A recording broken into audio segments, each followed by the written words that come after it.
The Nechako Center was once a Kitimat staple but has deteriorated over time and is now set for demolition, but it's taken a while for any action to get underway. Here's CFTK-TV's Cael Maslin on how the district of Kitimat plans to get rid of the aging center.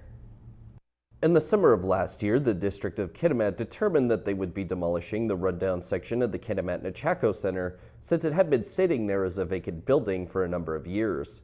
And while initial plans were for the demolition to be completed by November 2024, some complications ended up arising in those plans. While they were doing the original plans to demolish it, they had all the plans of how it was built and everything. But what they didn't have is plans of what type of renovations or things were added on after. And that's where the issue came, where they found some extra asbestos. So there was definitely an extra cost and a little bit of time. But the extra abatement's already been done. And July 28th, they will be here to knock down the rest of it.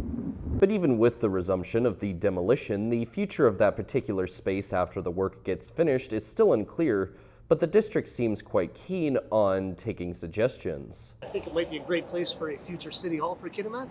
And then, of course, that would be an anchor tenant to bring in probably restaurants and coffee shops and stuff like that. So right now there is no absolute plan for what we're doing after, but council wanted to act and do something, at least get the eyesore out of the way and then see what opportunities come from there. Kitimat's Mayor Phil Germuth also did acknowledge that the demolition will likely invoke bittersweet feelings for some, himself included, because despite the fact that the municipality will have one less eyesore once it's gone, the center was still Kitimat's first real shopping center, with it opening up back in the 1950s.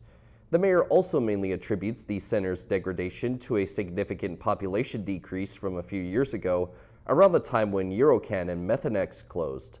And although the demolition work has resumed, it's still not 100% certain as to when the teardown will finally be completed. For CFTK TV News, I'm Cael Maslin.